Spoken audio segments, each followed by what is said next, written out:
अगर हम ये कहें कि हमने सिर्फ अपने सुन्नी होने का नारा ही लगाया है और कुछ नहीं किया है तो इसमें बेजा नहीं है कुछ।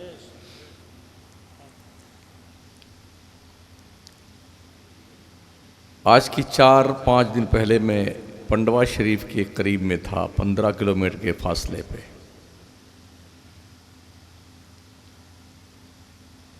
उस गांव में 3 पीर आते हैं और उन तीनों ने पूरे गांव को 3 हिस्सों में बांट रखा है।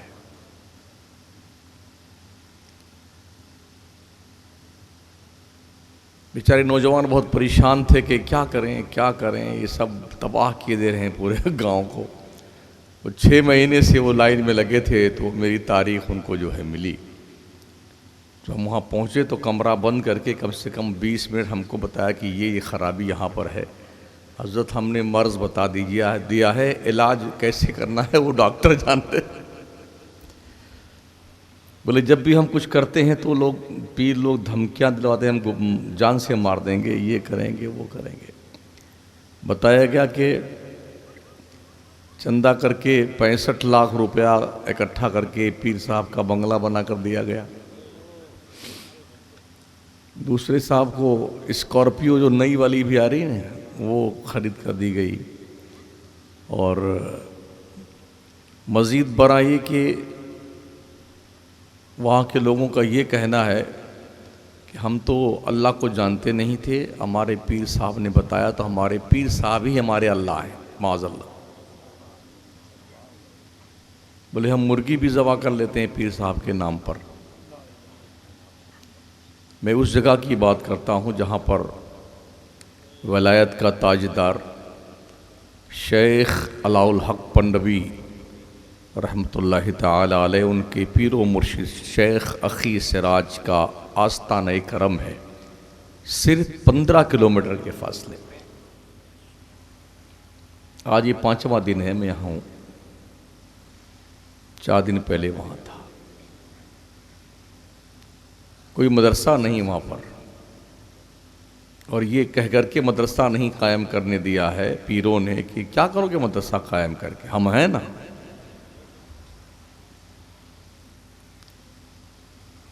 तो कुल मिलाकर के हमारी कौम की मत मारी गई है। बहुत कुछ लुटा चुके हैं, खो चुके हैं, और हज़रत के कौल के मुताबिक कि अभी तक हम लुट ही रहे हैं। जब तक हमारे पास शऊर दीन का नहीं आएगा तब तक हम यूं ही लुटते रहेंगे। और इसका एक वाहिद ज़रिया है कौम को जागरूक करने का और बेदार करने का, और वो है दीन मुस्तफ़ा के फ़रोग़ व इस्तेहकाम के लिए अहले सुन्नत वल जमात के इदारे मुस्तहकम कायम किए जाए और लोगों को दीन की तालीम से रूशनाश कराया जाए। आज ये ज़रूरी नहीं है कि बहुत बड़े बड़े दारुल कायम किए जाएं। आज ये बहुत ज़रूरी हो गया है मकतब के पैमाने के मदरसे कायम किए जाएं, जहाँ पर हमारे बच्चे कम अज़ कम कुरान शरीफ सही ढंग से पढ़ लें, ज़रूरी दीनी मसाइल सीख लें अक़ीदे के और आमाल सालिहा के हवाले से, और फिर वो दुनिया की तालीम हासिल करें। ये मैं इसलिए कह रहा हूँ कि हमें नहीं पता है कि हमारे पास जो बच्चा पढ़ने आता है आगे चल के डॉक्टर बनेगा, कि इंजीनियर बनेगा, या लॉयर बनेगा, IAS अफसर बनेगा, या कोई और अधिकारी बनेगा। जब वो पढ़ करके उस लाइन में कामयाब होता है, खुदा न खास्ता जैसा कि हम महसूस करते हैं कि वो दिन शायद आ न जाए, जैसा कि तुर्की में मुस्तफ़ा कमाल पाशा जैसे दहरिए के दौर में जब तालीम मुस्तफ़ा को देना मौकूफ़ कर दिया गया था, मदरसे बंद कर दिए गए, कुरान का पढ़ना जुर्म करार दे दिया गया, दीनी तालीम की तरवीज व इशाअत पर मुकम्मल प्रतिबंध लगा दिया गया। अगर कोई आलिम पढ़ाता हुआ मिलता तो उसे कत्ल कर दिया जाता था। वो तुर्की जहाँ से दीन इस्लाम की के सोते फूटते थे, वहाँ पर भी ऐसे हालात पेश आए। तो उस दौर में लोगों ने अपने बच्चों को तालीम से कैसे रूशनाश कराया। आलिम दरसगाह नहीं लगा सकता था, तो गेहूं के काटने का मौसम आता, 25-50 बच्चों को लेकर के वो मजदूरी के नाम पर गेहूं काटने जाता था आलिम। वो बच्चे गेहूं भी काटते रहते थे, गेहूं काटते काटते दीन सीखते थे। वो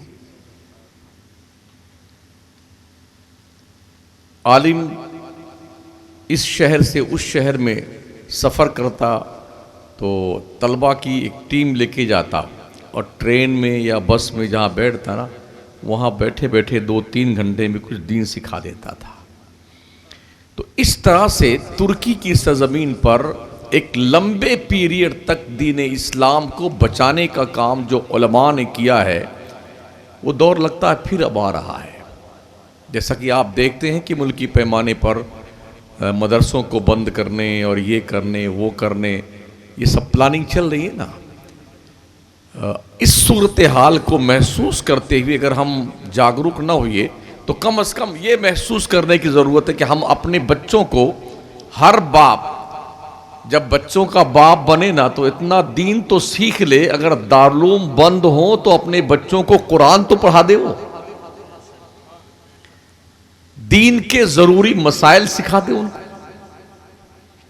हम बहुत जल्दी एक दूसरे का रंग एक्सेप्ट कर लेते हैं। लोग कहते हैं ना, वो खरबूजा देख के रंग पकड़ता है। आदमी जुआ कब खेलने लगता है? जुआरियों को जुआ खेलते देखता है जो जुआ खेलने लगता है। शराबी को शराब पीते देखता है, वो भी शराब पीने लगता है। इसीलिए अल्लाह ने फरमाया था, ऐ ईमान वालो अल्लाह से डरो, सच्चों के साथी हो जाओ। क्योंकि सच्चों के साथ में रहने से एक लंबा वक्फा जब बंदा सच्चों के साथ रहता है तो वो खुद सच्चा बन जाता है, और झूठों के साथ रहता तो झूठा बन जाता है। अल्लाह के नबी अलैहिस्सलाम फरमाते अन्नासु अला दीन मुलूकिहिम, और एक मकाम पे ये भी फरमाया अन्नासु अला दीन खलीलिहिम, लोग अपने दोस्तों के दीन पे हैं, लोग अपने बादशाहों के दीन पे हैं। जैसी संगत आप इख्तियार करेंगे, जैसे लोगों के साथ उठना बैठना आपका होगा, वैसे ही लोगों के साथ आपको हश्र के मैदान में उठाया जाएगा। दोस्ती करने से पहले ये क्लियर कर लें कि जिस दोस्त से आप दोस्ती कर रहे हैं वो शराबी तो नहीं है, जुआ तो नहीं खेलता है, बेनमाजी तो नहीं है, कानून मुस्तफ़ा का मजाक उड़ाने वाला तो नहीं है, हराम खोरी करने वाला तो नहीं है, अय्याशी करने वाला तो नहीं है। अगर ऐसा आप फैसला न करेंगे तो मुमकिन ही नहीं, यकीनन आप उसके रंग में रंग जाएंगे। तो इसलिए दोस्ती करने से पहले ये टटोलने की जरूरत है। और अगर ऐसा हो चुका है तो अल्लाह ने फरमाया व इम्मा युनसियन्नका शैतान फला तक़उद बअद ज़िक्रा मअल क़ौमिज़ ज़ालिमीन। शैतान के डिस्टर्ब करने से, वरगला देने से, अगर तुमने गलत महफिल अटेंड करनी शुरू कर दी है, बुरे दोस्तों की संगत इख्तियार कर ली है, तो जब तुम्हें बताया जाए, जब तुम्हें याद दिलाया जाए, तो तुम ऐसे बदकारों के साथ उठना बैठना बंद कर दो। फला तक़उद बअद ज़िक्रा मअल क़ौमिज़ ज़ालिमीन, तो बंद कर दो बैठना उठना। मगर अजीब सिचुएशन है जब कोई आलिम, कोई दीन का दाई, कोई मुस्लिह, कोई मुबल्लिग कौम को बुराइयों से दूर रहने की तलकीन करता। अरे ये मुल्ला मौलवी की बातें हैं, इनका यही काम है। बजाय इसके कि हम, ये मुखलिसीन की जमात है, दीन को आप तक पहुंचाना इनका दीनी और मिल्ली फरीजा उलमा का है।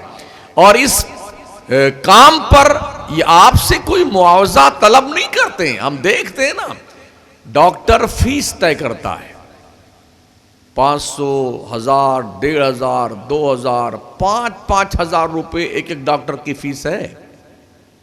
फिर भी लोग कहते हैं सेवा कर रहा है। क्या कहते हैं? अरे डॉक्टर साहब बहुत सेवा कर रहे हैं। ये तो फीस है, फीस के अलावा दवाओं का पैसा अलग है। मेडिकल मुआयना और चेकअप की जो कमीशन की रकम है वो अलग है। ये सारे काम है, फिर भी वो सेवा करता है। लेकिन उलमा अगर ऐसा कह दें कि ऐसा करें, अरे आप दीन बेचते हैं। थिंकिंग देखिए, कौम की सोच। और मैं समझता हूं कि आज तक अल्हम्दुलिल्लाह उलमा ने इस हवाले से ऐसी कोई बात न की है, ना ऐसा कोई काम किया कि हमें आप इतना देंगे तो हम ऐसा करेंगे। दीन नहीं, कुछ नहीं, जो दिया सुभान अल्लाह, अल्हम्दुलिल्लाह। यही वजह है कि उलमा की तनख्वाहें अकल्ले कलील है। जितने पैसे में लोगों का घर नहीं चलता है, उतना पैसा दे के बड़े लोग खुश हैं। हमारे मौलाना साहब को 7,000 रुपए देते हैं। ये कंडीशन हमारी है। जो आपकी आखिरत सुधारते हैं, ये जो बिल्डिंग बना के बैठे ना लोग, ये फॉर्च्यूनर गाड़ियां और ये मर्सिडीज कारें, ये जमीन जायदाद, इसमें से एक ढेला नहीं ले जाओगे मरने के बाद अपनी कब्र में। जाएगा वही तुम्हारी कब्र में जो उलमा बताते हैं, जो सिखाते हैं, जो दीन का शऊर है, जो आपने इल्म मुस्तफा के हवाले से कुछ सीखा है। तुम्हारे मरने के बाद तुम्हारी कब्र में तुम्हारे साथ वही जाएगा। तो उसको हमने बहुत हल्के में लिया है। दीन सीखिए और अपने दायाने दीन की कदर कीजिए। अल्लाह फरमाता वमन याशु अन ज़िक्रि रहमान नुक़य्यिद लहू शैतानन फहुवा लहू करीन। जो लोग अल्लाह के जिक्र से गाफिल हो जाते हैं ना, अल्लाह उनके दिल पे शैतान का पहरा बिठा देता है। शैतान का पहरा। अगर हम अल्लाह के जिक्र से गाफिल हैं, दिल को टटोलिए, कहीं शैतान का पहरा आपके दिल पर तो नहीं है। अल्लाह ने हमें रोजी कमाने के लिए नहीं पैदा किया है कि हम रोजी कमाएं। यहां पर लोग इतना बिजी हैं कमाने में, वक्त ही नहीं मिलता कि वो नमाज पढ़ें, इबादत करें। इल्ला माशाअल्लाह अक्सरियत हमारे यहां, हम सुन्नियों की बात कर रहे हैं, बेनमाजियों की एक क्वांटिटी है हमारे यहां। जिस पे नमाज फर्ज नहीं, वो बेहुदे इतनी नमाजें पढ़ते हैं, पूरी दुनिया में पढ़ते भी पढ़ाते फिर रहे हैं और गठरी बांध के चलते हैं नमाज की। और जिस कौम पे नमाज फर्ज है, सुन्नी पे, इसलिए कि सुन्नी ही मुसलमान है, वो सिर्फ जुम्मा जुम्मा बेटा टरकाता है,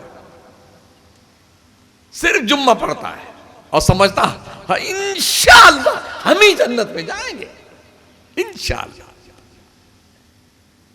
ठेका लिया है अब्बा ने भी। कोई प्रूफ तो चाहिए ना भाई। अगर आप जन्नत में जाएंगे, प्रूफ है। जनरल टिकट भी नहीं है, वेटिंग लिस्ट लिए बैठे हैं। और यकीन कितना है, ये पता नहीं कि ये कन्फर्म होगा भी कि नहीं होगा। मुझे खुद नहीं पता है कि मैं जन्नत में जाऊंगा कि नहीं जाऊंगा।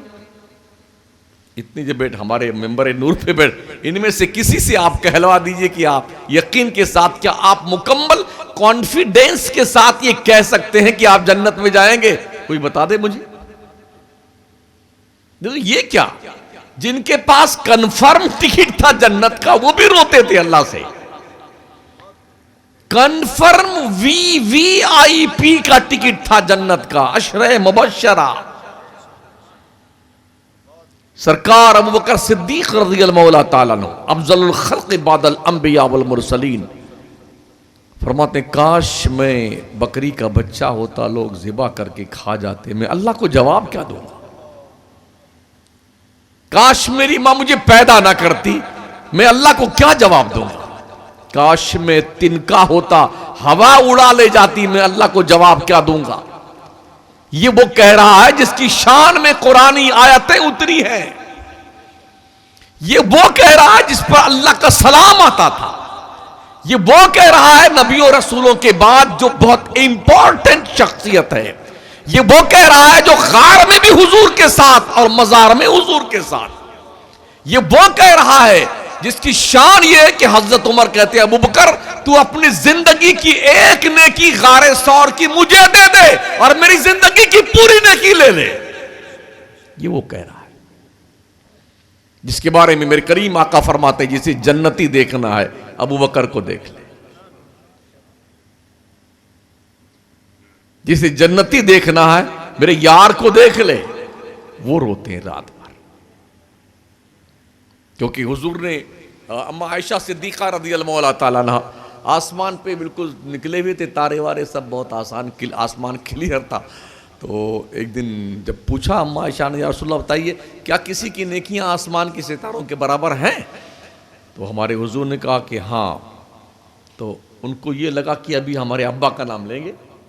अम्मा आयशा ने ये डाउट किया कि अभी मेरे अब्बा का नाम लेंगे कि हाँ तुम्हारे बाप अबू बकर की नेकियां आसमान के सितारों के बराबर है। तो जब हुजूर ने बजाय हजरत अबू बकर का नाम लेने के हजरत उमर का नाम लिया तो थोड़ा सा उनका थोड़ा बुझ गया चेहरा अम्मा आयशा का। तो कहे तो मेरे अब्बा की नेकियां कहां गई? हुजूर से मेरे अब्बा की नेकियां कहां गई? अगर उमर की नेकी इतनी ज्यादा है, मेरे अब्बा की नेकियां कहां गई? आका ने फरमाया आयशा उमर की ये सारी नेकी तेरे बाप अबू बकर के गारे सौर की एक नेकी के बराबर नहीं। ये एहसास हजरत फारूक आजम को शहादत का जाम पीते वक्त था, और जब तक बकायदे हयात थे अबू बकर सिद्दीक के दौर में, तब तक यही कहते थे अबू बकर वो गारे सौर की एक नेकी मुझे दे दे। ये रोते अल्लाह के डर से। हजरत उमर रोते थे जिनका रास्ता में चलना शैतान के लिए बहुत ज्यादा हानिकारक था। अगर शैतान देखता कि हम उमर इस रास्ते से आ रहे तो डर के मारे उस रास्ते से भाग जाता था। आका फरमाते हैं उमर तू जिस रास्ते से जाता है ना, शैतान तेरे डर के मारे रास्ता बदल देता है। वो उमर उनकी भी शान में कुरान की आयतें उतरी हैं, बल्कि उमर की शान यहां तक बताई गई है जिब्रील अमीन जब सिदरा से वही लेके चलते थे, हजरत उमर जिब्रील के आने की खुशबू महसूस कर लेते थे। मेरे आका फरमाते हैं लौकाना नबी बादी लकाना उमर इब्न खत्ताब, अगर मेरे बाद कोई नबी आना पॉसिबल होता, ओ मेरी उम्मत के लोगों उमर इस शान का मालिक है कि नबी बन के आता। बावजूद इसके अल्लाह के डर से इतना रोते थे कि गाल पर आंसू बहते बहते नालियां बन गई थी खौफ खुदा की बुनियाद पर। हाथ का तकिया बना करके सो जाते थे फर्श जमीन पर। आज हमें इस बेंच के गद्दों पे नींद नहीं आती, ऐसी चला करके ऐसे सोते हैं बेटे सुबह 9 बजे तक। बदबख्तों के कान में मुअज्जिन की आवाज तक नहीं पहुंचती है, और पहुंचती है तो तकिया और ठूस के दबा लेता बेटा कान के नीचे। कहां से पहुंच से जगाने लग गया मुअज्जिन। ये कंडीशन हमारी है। किस किस पहलू और किस किस एंगल से कौम की इस्लाह की जाए, पूरा वजूद छलनी है हमारा। पट्टी कहां कहां बांधी जाए, जख्मों से चूर है पूरा वजूद। किसी मामले में तो हम फैक्ट होते, सच्चे होते, क्लीन होते, कहीं नहीं है यार। रमजान शरीफ में 7 दिन पहले और 7 दिन बाद अल्लाह अकबर, ऐसा लगता जमीन से नमाजी उग रहे हैं घास फूस की तरह। अल्लाह गवाह हजरत, असली नमाजी बेचारा बहुत देर में वजू करने का उसका नंबर आता था। हम भी देख देख के या अल्लाह क्या तेरे बंदे माशाअल्लाह। कितने कितने लोग लाइन में खड़े हैं, लगता है कि बाढ़ आ गई है नमाजियों की। और जैसे ईद की नमाज पढ़ी है ना, वो मरदूद कहां गए, चिराग लेके ढूंढिए तो दिखते नहीं। तो क्या सिर्फ अल्लाह ने रमजान में नमाज फर्ज की है? अच्छा, एक बलाए ना कहानी ये भी चल गई है 10 दिन की तरावी। यूपी वगैरह में बड़े बड़े शहरों में 3 दिन का खत्म कुरान। 3 दिन में खत्म कुरान, क्या बदतमीजियां करते हो मौलवी है? मैं ऐसी तरावी को नाजायज करार देता हूं जिसमें यालमून तालमून के अलावा कुछ पल्ले ना पड़े। कुरान सुनना पढ़ना किस वक्त हुक्म इसका है? वरत्तिलिल कुरान तरतीला, कुरान को ठहर ठहर के पढ़ो। ये नस से कतई है, लेकिन तालमून, अबे मरदूद क्यों शर्म नहीं तो तेरे को आती? तालमून 180 किलोमीटर की रफ्तार से बेटा ट्रेन दौड़ाता है।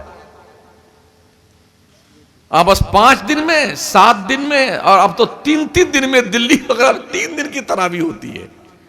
तो अब जाहिर सी बात है, जब 3 दिन में 30 पारा खत्म, तो पर डे का मतलब वो 10 पारा, तो 10 पारा कोई 1 घंटे में तो खत्म होने वाला है नहीं। तो जानते हो, हमने देखा है बेटे ऐसे पड़े रहेंगे, बैठे रहेंगे, और इमाम पढ़े जा रहा, और जब रुकू का वक्त आता है ना, वो जल्दी से सारे उठते अल्लाह अकबर, ये रुकू में गए। मेरे आका करीम अलैहिस्सलाम का इरशाद आली बकार है, जो लोग ऐसा करते हैं वो लोग मुनाफिक हैं, मुनाफिक। ऐसा करने वाले लोग मुनाफिक हैं। और फिर वो मुंबई शहर में ने देखा तो क्या करते हैं, ड्यूटी लगा लेते हैं कि तरावी का एक मस्जिद में ये टाइम है, दूसरे में ये टाइम है, या 3 दिन की तरावी पढ़ ली तो अब 27 दिन फुर्सत तरावी से। उन बेटों को ये पता नहीं है कि तरावी 3 दिन की नहीं होती है, तरावी 30 और 29 दिन की होती है। समझ रहे हैं भाई? कुरान तो खत्म किया जा सकता है 3 दिन में, 10 दिन में, 7 दिन में, मुमकिन है ये, लेकिन तरावी तो 3 दिन में नहीं होती ना, वो तो 30 दिन की है, पूरे महीने की। और अल्लाह के नबी अलैहिस्सलाम मन क़ाम रमज़ान ईमानन व एहतिसाबा गुफ़िर लहू मा तक़द्दम मिन ज़म्बिका व मा तअख़्ख़र। जो शख्स रमजान में कयाम करे ईमान व एहतिसाब के साथ, ये कैद लगा दी है, ईमानन व एहतिसाबा, ईमान के साथ और एहतिसाब के साथ रमजान की रातों में कयाम करे, यानी तरावी पढ़े, तो अल्लाह के नबी फरमाते हैं अल्लाह उसके अगले और पिछली खताओं को माफ कर देता है। मन क़ाम रमज़ान ईमान व एहतिसाबा। और ये भी मेरे मुस्तफ़ा करीम अलैहिस्सलाम फरमाते हैं मन साम रमज़ान ईमान व एहतिसाबा गुफ़िर लहू मा तक़द्दम मिन ज़म्बिका व मा तअख़्ख़र। जो रमजान के रोजों को ईमान व एहतिसाब के साथ रखे, अल्लाह उसके अगले और पिछले गुनाहों को माफ कर देता है।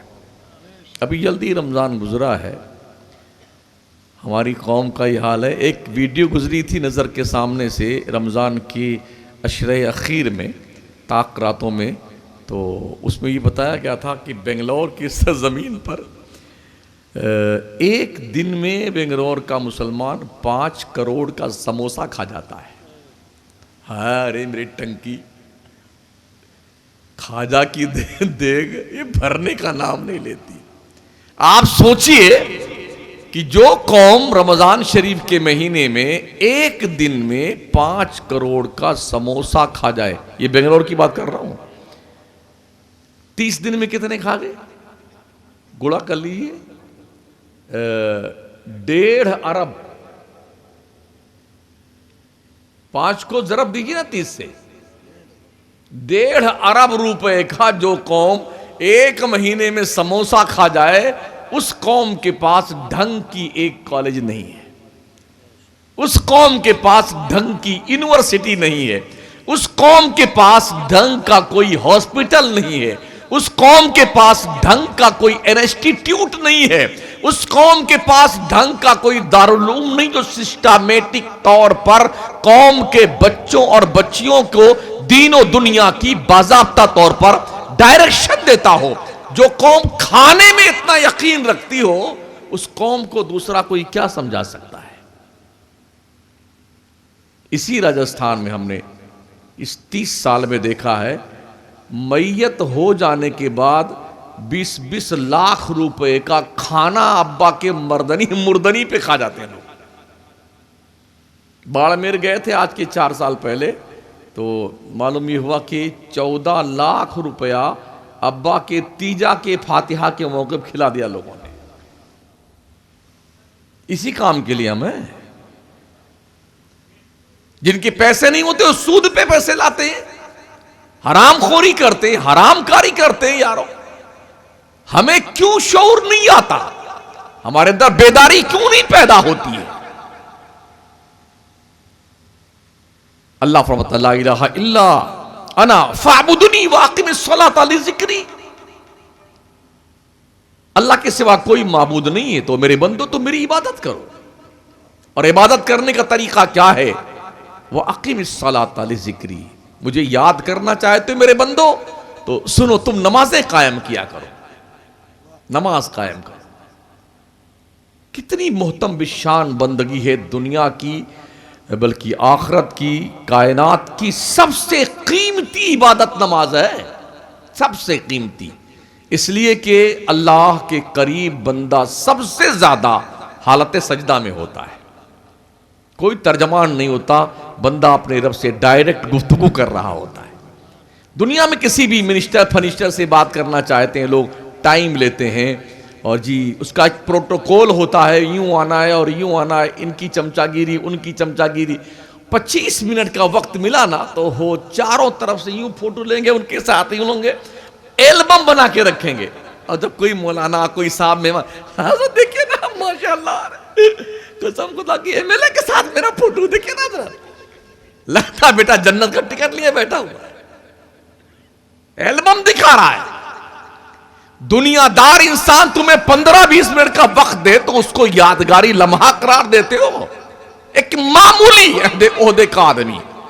और अल्लाह कहता मेरे बंदो तुम मुझसे बात करना चाहते हो, मैंने तो अपनी तरफ से 5 वक्त बता दिया है, फजर, जोहर, असर, मगरिब, इशा, ये तो मैंने अपनी तरफ से रखा है, मुझसे बात करने आ जाया करो। फिर भी तेरा दिल नहीं भरता ना, जब तेरा जी चाहे मुझसे बात करने के लिए उठ, वजू कर, मुसल्ला बिछा, तू हो और मैं। कितनी बात करना चाहता, ये कौन बादशाह है? ये अहकमुल हाकिमीन है। दुनिया के सारे बादशाह जिनकी हैसियत उस करीम रब के सामने कीड़े मकोड़ों की तरह है, ये वो बादशाह तुमसे यूं कहता बंदे तुम मुझसे मिलना चाहते हो, आ जाओ मैं तुमसे मिलने को तैयार हूं। यंसुरकुमुल्लाह फला गालिब लकुम व यख्जुलकुम फमन ज़ल्लज़ी यंसुरकुम मिन बादी। अगर वो तुम्हारी मदद करे ना अल्लाह, तो तुम पे कोई गालिब नहीं आ सकता। यंसुरकुमुल्लाह फला गालिब लकुम व यख्जुलकुम, अगर वो तुम्हारी मदद करना छोड़ दे, फमन ज़ल्लज़ी यंसुरकुम मिन बादी, है कौन माई का लाल जो तेरी मदद करे? है कोई? बताइए मुझे आप। अगर अल्लाह मदद ना करे, है कोई? हमारे पीर साहब मदद करेंगे? ओ लोगों, अपने रब को मुश्किलों में पुकारा करो। काश हमने अपनी कौम को तौहीद पर खिताब किया होता। अल्लाह कौन है? हमने हर महीने 10-10 पीरों के खुतबे तो पढ़े हैं, 50 उर्स किए हैं, जाने कैसे कैसे लोगों के। अल्लाह क्या कहता है? वलिल्लाहिल अस्माउल हुस्ना फदऊहु बिहा। मेरे बंदो, तेरे रब के बड़े अच्छे अच्छे नाम है, अपने रब को उन्हीं प्यारे नामों से आवाज दिया कर। फदऊहु बिहा, पुकारा कर अपने रब को। और अल्लाह ने किस तरह फरमाया? वमा कदरुल्लाह हक्का कदरिही, बंदों ने अपने रब की कदर नहीं जानी जैसी कदर जाननी चाहिए। हम भी इसी हिंदुस्तान में रहते हैं, शायद व बायद हमारी जमात के उलमा का कोई खिताब मुस्तकिल तौहीद पर मुझे अब तक सुनने को नहीं मिला कि अल्लाह कौन है। हमने सुबह तो खुतबे पढ़े हैं, जबकि अल्लाह फरमाता कैफ तकफुरूना बिल्लाह व कुंतुम अमवाता फअहयाकुम सुम्मा युमीतुकुम सुम्मा युहयीकुम सुम्मा इलैहि तुरजाऊन। तुम तुम्हारे रब के मुनकिर कैसे बन सकते हो, हालांकि तुम मुर्दा थे, मरे हुए थे, गोश्त के लोथड़े थे, एक नापाक कतरे की शक्ल में थे, तेरे रब ने तुझे जिंदा किया। कुंतुम अमवाता फअहयाकुम, अल्लाह कहता मैंने तुमको जिंदा किया। सुम्मा युमीतुकुम, हम फिर तुम्हें मौत देंगे। सुम्मा युहयीकुम, फिर हम तुम्हें जिंदा करें तुम्हारी कब्रों में, सुम्मा इलैहि तुरजऊन, फिर उसके बाद तुम्हें पलटकर तुम्हारे रब की तरफ जाना है। पहचानो अपने रब का मकाम। हर नबी, हर रसूल, हर सहाबी, ताबई, शहीद, गौस, कुतुब, कलंदर, वली, ये सब के सब अल्लाह की ही मारफत करवाने आए थे, अपनी नहीं। सब ने रब की दहली से करम का पता बताया। अल्लाह अल्लाह अल्लाह। ये जो हल्के जिक्र करवाते थे सूफिया, क्यों करवाते थे? अपना इंट्रोडक्शन नहीं, रब का इंट्रोडक्शन करवाते थे। अपने रब का तारुफ तो पेश करो नहीं यारो। पहचानो अपने रब को। रब ने फरमाया अर्रहमानु अलल अर्श इस्तवा। अल्लाह हश्र के मैदान में कुर्सी अदालत पर इस्तवा फरमाएगा, जैसा कि उसकी शान के लायक है। तो उस दिन जानते हो अल्लाह क्या कहेगा? ओ दुनिया में पगलाए हुए लोगों, ओ सेठ साहब, ओ साहूकार साहब, ओ चौधरी साहब, ओ मिनिस्टर फिनिस्टर साहब जो पगलाए फिर रहे थे ना, अल्लाह क्या कहेगा? कुर्सी अदालत पर इस्तवा फरमाने के बाद अल्लाह फरमाएगा लिमनिल मुल्कुल यौम। ओ अहले महशर, बताओ आज किसकी बादशाहत है? लिमनिल मुल्कुल यौम। चारों तरफ सन्नाटा तारी होगा हश्र के मैदान में।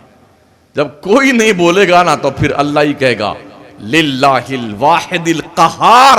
आज कहर फरमाने वाले रब की बादशाहत है। 2 कौड़ी पैसे आ जाते हैं ना, अल्लाह आदमी पगला जाता है। चलने का अंदाज बदल जाता है, खाने पीने का लबो लहजा तौर तरीका बदल जाता है, एक्टिविटीज में तब्दीली आ जाती है। हाँ, कपड़े नए नए तराश खराश में आते हैं, माशाअल्लाह, यूं और यूं। रब क्या कहता है? लिल्लाही मा फिस समावाति व मा फिल अर्द। ओ लोगों, जमीनों और आसमानों में जो कुछ है सब रब का है। लिल्लाही मुल्कु समावाति वल अर्द। जमीनों आसमानों की बादशाहत अल्लाह के लिए है। कभी एहसास किया?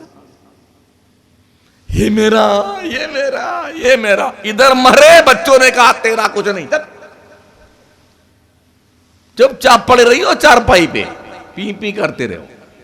मरते ही कोई नहीं कहता कि खान साहब मर गए, ये जनाब फलाने साहब मर गए, सेठ साहब। जैसे मरना, मुर्दा मुर्दा मुर्दा मुर्दा, डेड बॉडी। मरते ही नाम बदल जाता है आदमी का। और कितनी देर तक कोई रखता है? एक भी बंदा नहीं। चलो कि भाई थोड़ा फ्रिज में सजा के रख लें, अब्बा हुजूर को इतनी बढ़िया बिल्डिंग बना के दिया है, गाड़ी वाड़ी दी है, जायदादे मनकुला गैर मनकुला अब्बा ने कमा के बना कर दिया है, तो चलो 2-4 हफ्ता अब्बा हुजूर को फ्रिज में सजा के रखेंगे, जियारत फरमाएंगे। आज तक किसने ऐसा किया? किसी ने नहीं किया। बस रोएंगे 2-3 घंटा, जब आंसू खुश्क हो जाएंगे ना, तब बस यूं रोता आदमी, आंसू निकलता नहीं। और मरने वालों पर रोने से ज्यादा बेहतर है बंदे अपने आप पे रोया कर, अपने आप पर। इसलिए कि मरने वाला तमाम तर मुश्किलात से तो गुजर गया।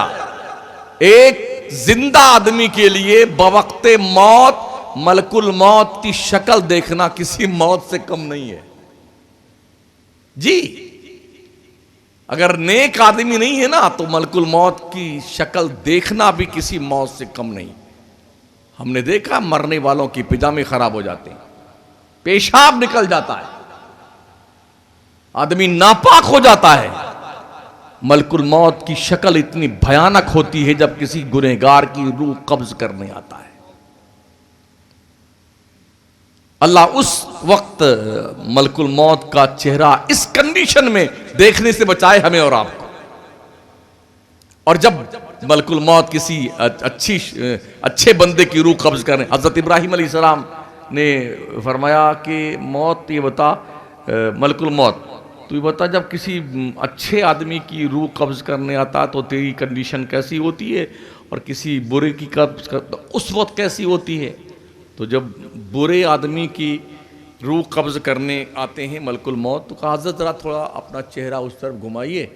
तो हज़रत इब्राहिम ने चेहरा उधर घुमाया तो मलकुल मौत अपनी असली शक्ल में आए। कहा देखिए, जब हज़रत इब्राहिम ने देखा ना तो बेहोश हो गए। होश में आए तो फरमाते हैं मलकुल मौत, अगर किसी भी इंसान को कोई और अजाब न दिया जाए तो तुम्हारी शक्ल देखना ही किसी अजाब से कम नहीं। अच्छा अब बताओ, जब तुम किसी नेक आदमी की रूह निकालने आते हो तो तुम्हारी शक्ल कैसी होती। कहा हज़रत उस तरफ मुंह फिराइए, उधर घुमाया तो एक बहुत खूबसूरत हसीन व जमील नौजवान की शक्ल में जिस्म से खुशबू की लपटें उठ रही थीं। कहा हुजूर मेरी तरफ देखें। देखा तो चाँद से ज़्यादा खूबसूरत चेहरा, खुशबू से जिस्म बाज़ाब्ता मुअत्तर। तो हज़रत इब्राहीम बड़े खुश हुए। फरमाते हैं अगर किसी मरने वाले को कोई और नेमत ना दे अल्लाह, तो मलकुल मौत तेरी शक्ल देखना भी किसी बड़ी नेमत से कम नहीं है। देख रहे, तो अल्लाह करीम हमें उस बुरी मौत से बचाए, बुरी मौत से। आगा अपनी मौत से कोई बशर नहीं, सामान 100 बरस का है, पल की खबर नहीं।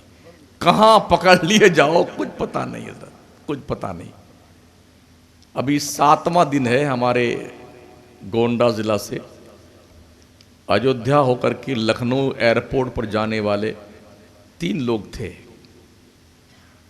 ड्राइवर और 2 कैंडिडेट मुसलमान वो भी थे, वो ड्राइवर भी। उनकी फ़्लाइट थी दुबई जाने की, वहाँ कमाते थे बेचारे। रास्ते में एक बंदा और चौथा मिल गया, कहा हम भी चलते हैं ज़रा फैज़ाबाद तक।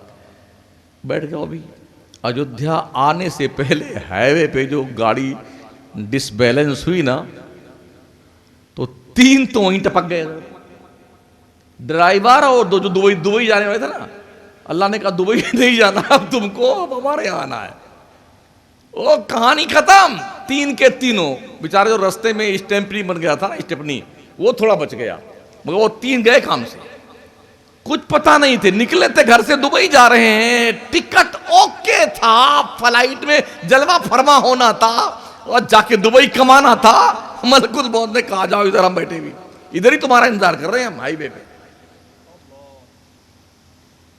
इसलिए अपने जिंदगी का हिसाब किताब हरदम मेंटेन रखो, क्लोज रखो एकदम। जैसे रजिस्टर बनाता ना एक दुकानदार, बनिया आदमी, ये आमदनी की लिस्ट है, ये खर्चा की लिस्ट है, और नीचे जोड़ के रखा करो, इतना ये है, इतना ये है। इसलिए कि पता नहीं है कि तुम्हें ये जोड़ने दिया भी जाएगा कि नहीं जोड़ने दिया जाएगा। तो आका करीम अलैहिस्सलाम के प्यारा दीवानों, नमाजें पढ़ो, नमाजें पढ़ो। अल्लाह के नबी फरमाते हैं, आका करीम फरमाते हैं, अपने रब की बंदगी करने वालों सुनो, एक मुसलमान और काफिर के बीच में फर्क सिर्फ नमाज का है। कुर्ता पजामा आप पहनते हैं, गैर मुस्लिम भी पहनता है, दाढ़ी आप भी रखते हैं, और मुसलमानों से 2 मीटर लंबी दाढ़ी होती है, साधुओं पंडितों की नहीं होती है। अयोध्या में जाके देख लो, बनारस में देख लो, यानी कि नाफ के नीचे तक दाढ़ा है उनका। टोपी लगाने का नाम मुसलमान नहीं है। कभी कभी मोदी जी बड़ी लंबी टोपी लगा लेते हैं।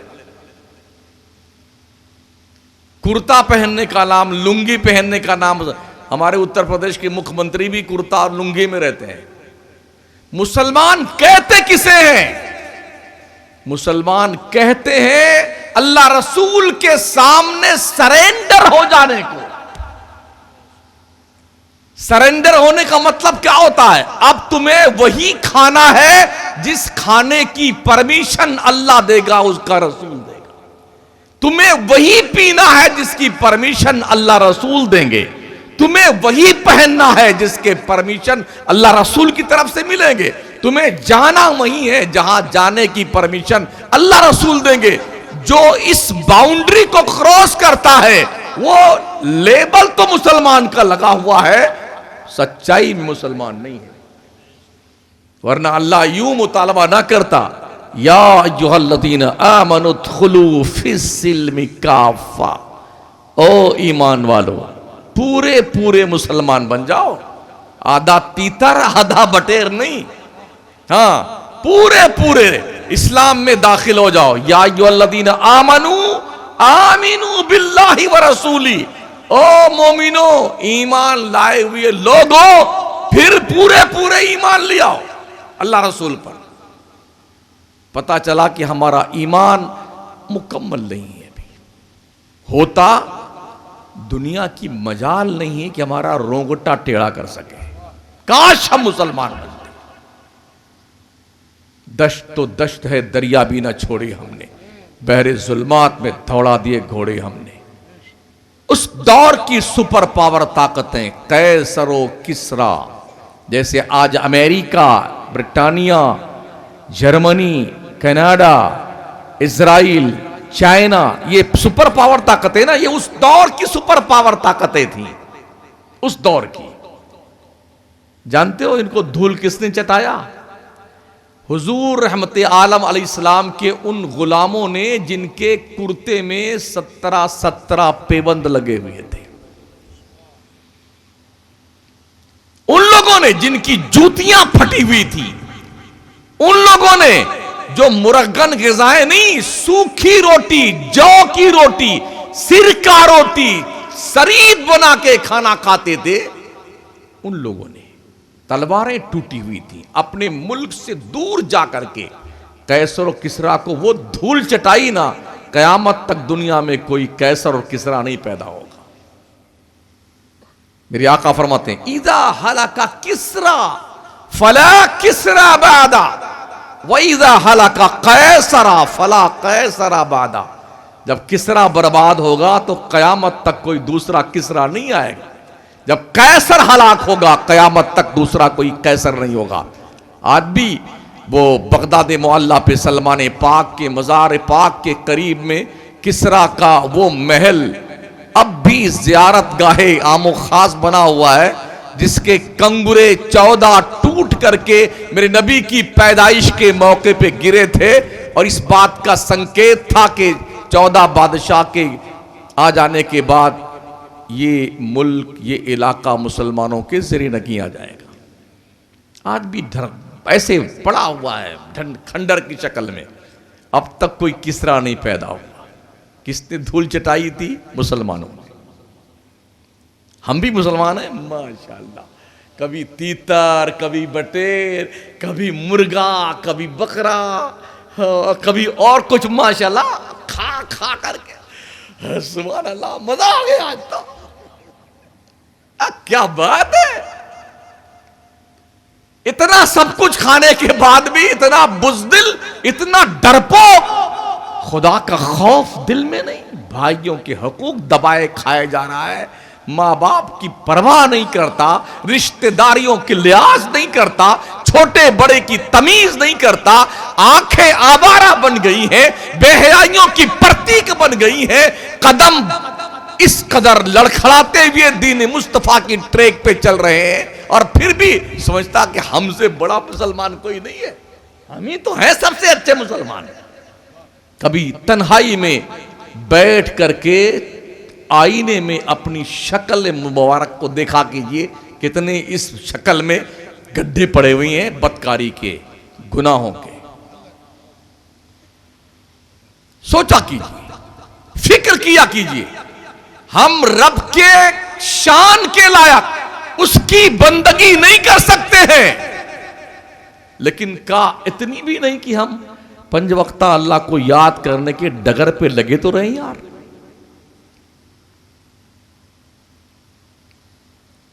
अल्लाह का नबी फरमाता, अंतअबुदल्लाह कअन्नका तरा फइल्लम तकुन तरा फइन्नहु यराक। बंदे अल्लाह की इबादत ऐसी कर गोया तू खुदा को देख रहा है। अगर मुकम्मल कॉन्फिडेंस तेरा नहीं है तो कम से कम इतना तो ध्यान रख, तेरा खुदा तुझे देख रहा है। हम देखते हैं, वैसे तो अक्सर इमामत के मुसल्ले पे होते हैं, लेकिन जब कभी हम भी मुसल्ली बनते हैं, मुक्तदी, कभी कभी इस बात की भी तौफीक मिलती है, तो बहुत सारों को देखते हैं नियत बांधने के बाद कोई इधर देख रहा है, कोई इमाम साहब का कुर्ता पजामा देख रहा है, कोई बगल वाले को देखकर कैसे सजदा रुकू करता। बेटा आकर के इमाम से सीखेगा नहीं कि नमाज कैसी पढ़नी चाहिए, हाँ, तौहीद समझता है। नियत बांधने के बाद ऐसे तिरछे देखेगा, जैसे वो रुकू करता वैसे ही रुकू करेगा। जब कोई बंदा नियत बांधने के बाद इधर उधर देखता है ना, तो मेरे आका फरमाते हैं उस वक्त अल्लाह कहता है मेरे बंदे, क्या मुझसे भी ज्यादा खूबसूरत तुझे कोई दिखाई पड़ता है? किधर देख रहा है? बंदगी मेरी करता है, देखता इधर उधर चक्कर बकर। मान जाओ, अभी मरे नहीं हो, अभी रूह नहीं निकली है। उस वक्त जरूर बंदे को याद आता है कि नहीं जब मुश्किल आती ना, तो अभी है दुबई में क्या हुआ, अभी दुबई में क्या हुआ था, पूरी यूएई पानी में डूब करके आराम फरमा रही थी। अब पानी जब गया है ना, तो लोग अपनी फॉर्च्यूनर रेत में ढूंढ रहे हैं, कहां दबी हुई है। ये वो अप टू डेट लोग हैं ना, बड़े सक्षम थे, कृत्रिम तिकड़म लगा के बारिश करवाते थे, केमिकल का फव्वारा बादलों के झुंड में डालते थे तो बारिश होती हुई। हम हैं बारिश करवा लेते। बेटे औकात मत भूला करो,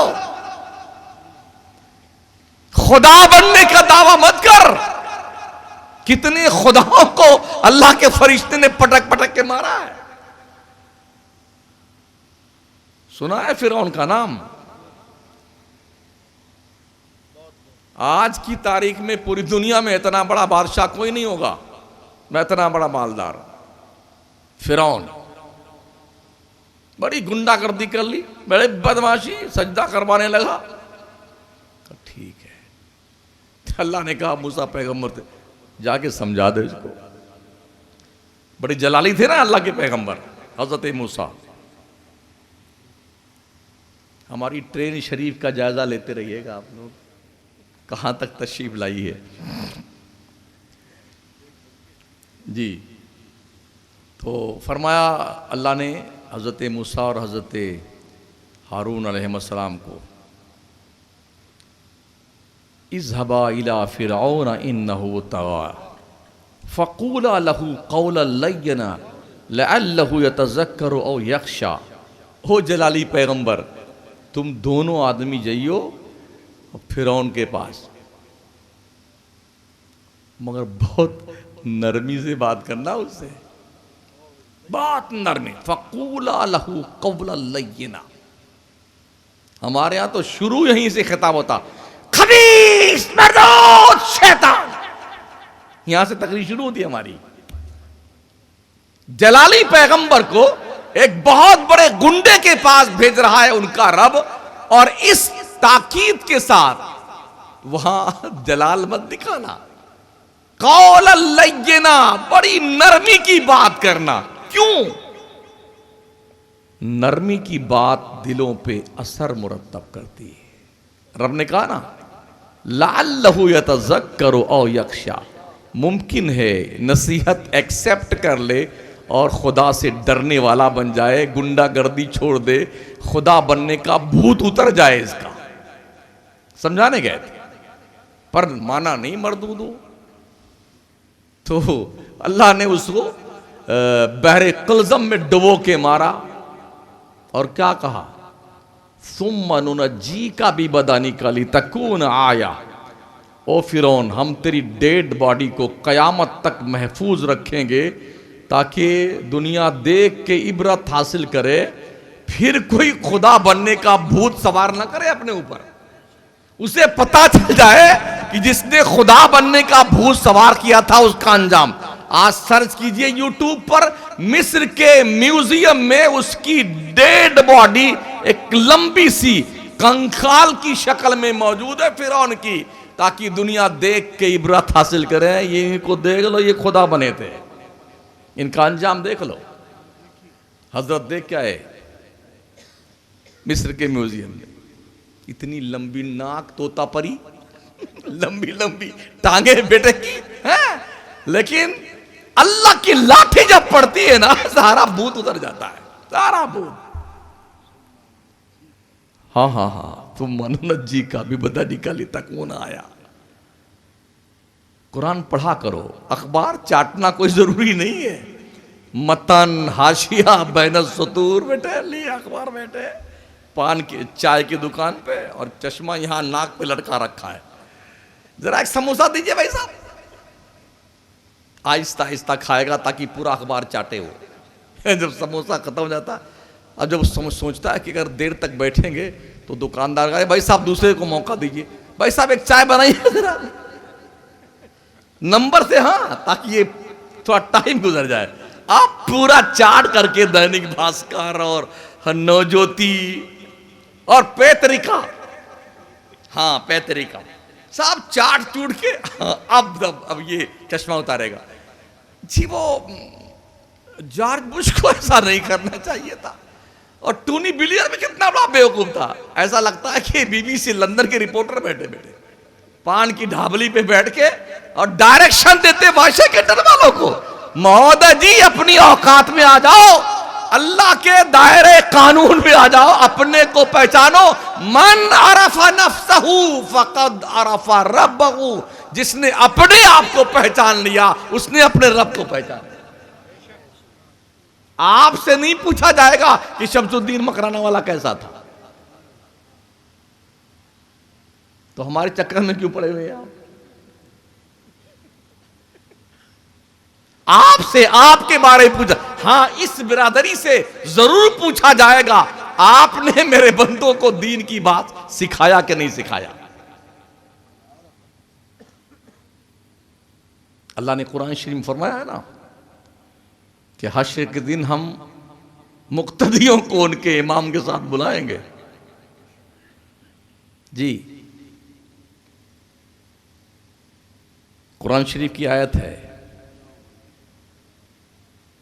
यौम नहशुरुल मुत्तकीन इलर रहमानी वफदा, जो मुत्तकी लोग होंगे वो अल्लाह के दरबार में दूल्हा बना के बुलाए जाएंगे, और जो मुजरिम लोग होंगे ना उतना दौड़ा दौड़ा के मारे जाएंगे ना हशर के मैदान में। अच्छा कुछ लोग अरे मौलाना क्या बात करते हैं, हमारी खबर में थोड़ी आप जाएंगे।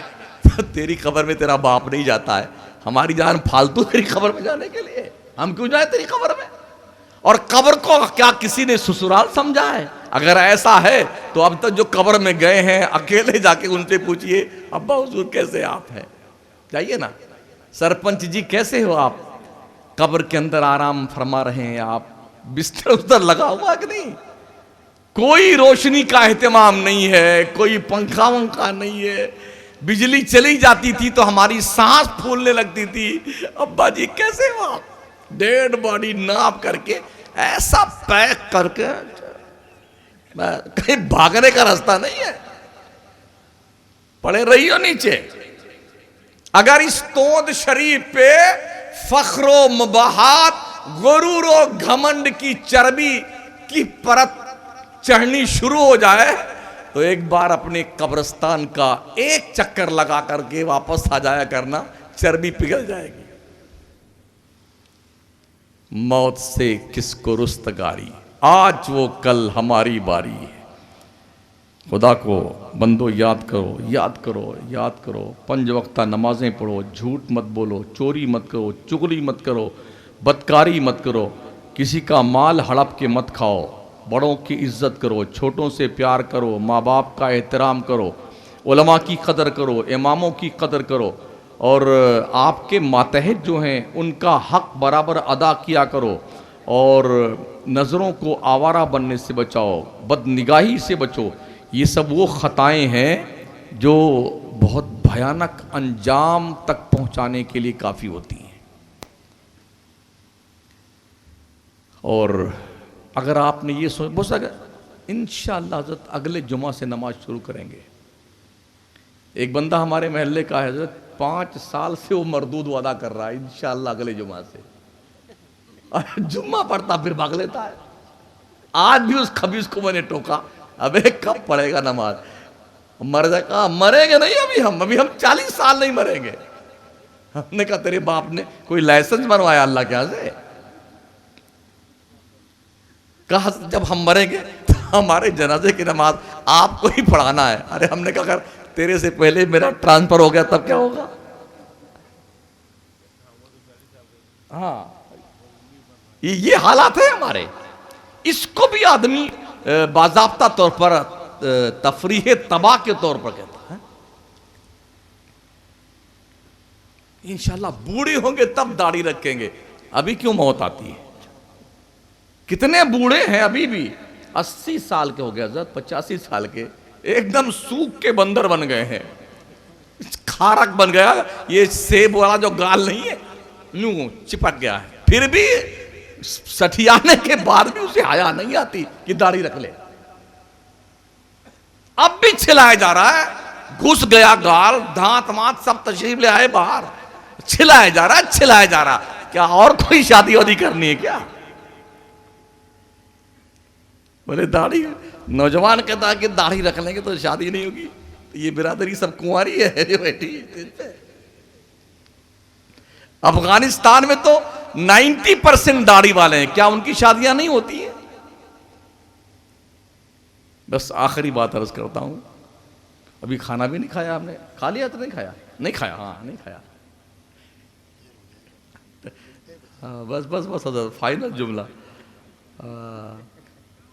तो कह रहा था कि अच्छा, किसी शख्स को अगर 25-30 साल की उम्र हो जाए जवान को और दाढ़ी मूछ के एक को बाल ना आए,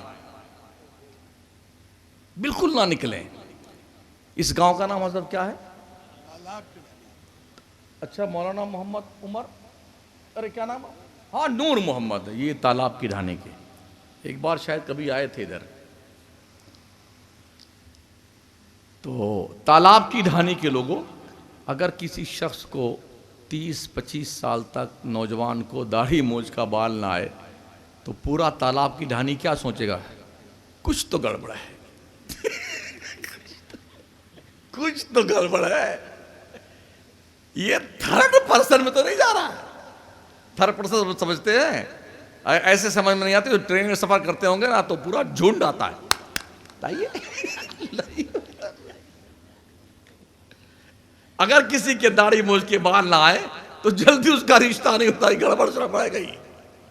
तो जो दाढ़ी मूछ तुम्हारे मर्द होने का प्रूफ देती हो, उससे इतनी बड़ी दुश्मनी। रोज हजाम के लिए तो अपने आप लिए छीलता रहता है, छीलता रहता। मान जाओ भाई साहब, कोई जिब्रील समझाने वाले नहीं आए। अगर आप इस इंतजार में हैं कि जब तक अल्लाह का फरिश्ता समझाने नहीं तब तक नहीं मानेंगे, तो सुन लीजिए, अब वो एक के फरिश्ता आएगा जिसे हजरत इज़राइल कहते हैं। वो समझाने नहीं आएंगे, वो आएंगे अय्युमा तकूनु युदरिकुमुल मौत वलौ कुंतुम फी बुरूजिन मुशय्यदा। चाहे तुम मजबूत किले में बंद हो जाओ, मलकुल मौत है दबोचे चल एरिया से चल। इधर बेगम रो रही है, अरे गुड्डू के पापा, चल रो जा, पो पो कर, हमने तुझे ले जाना है। तो बहुत मुख्तसर उम्र है साथियों, वक्त के दामन में इतनी गुंजाइश नहीं कि मैं तिलावत करदा आयात की ज़िम्न में अपनी तकरीर का हक अदा कर पाता। इंशाअल्लाह फिर कभी मौका मिला तो तालाब की ढानी में इसको नदी बनाने आएंगे इंशाअल्लाह। अल्लाह आप सबको जज़ाए खैर अता फरमाए और दीनदार बनाए, अच्छे बनिए। बहुत मुख्तसर सी उम्र है, अच्छे कुछ काम कर जाओ मरने के बाद, ताकि तुम्हारी कब्र में रोशनी का इंतज़ाम हो जाए। जब मरो तो यूं हो कि अर्श पे धूमे मची वो मोमिने सालेह मिला, फर्श पे मातम उठे वो तैयबो ताहिर गया। जब आप मरे ना तो पूरा महल्ला, पूरा इलाका, अरे यार अच्छा आदमी था जो इंतकाल कर गया, हाँ बड़ी धूम से उठे, ठीक है ना। कुछ ऐसा काम करो कि हर आपके मरने पर लोग, अरे यार नेक आदमी था, अच्छा आदमी था, ठीक आदमी था। ऐसा ना हो अरे अच्छा हुआ मर गया, ऐसा ना हो। अब यह फैसला आप पर मुनहसिर है कि आप कैसा मरना चाहते हैं। कि पूरा तालाब की ढानी का बंदा अच्छा हुआ मर गया, पूरा गांव परेशान था, या इस तरह मरना चाहते हैं यार बड़ा नेक आदमी था, काश की और लंबी उम्र होती तो अच्छा होता। ये दोनों फैसला अपने सामने रखें, इसमें से जो बनना चाहते हैं आप बन जाइए। अल्लाह आप सबको शादो आबाद रखे। अस्तगफिरुल्लाह रब्बी मिन कुल्लि ज़ंबि व अतूबु इलैहि, ला इलाहा इल्लल्लाह मुहम्मदुर रसूलुल्लाह। अस्सलामु अलैकुम व रहमतुल्लाहि व बरकातुहू।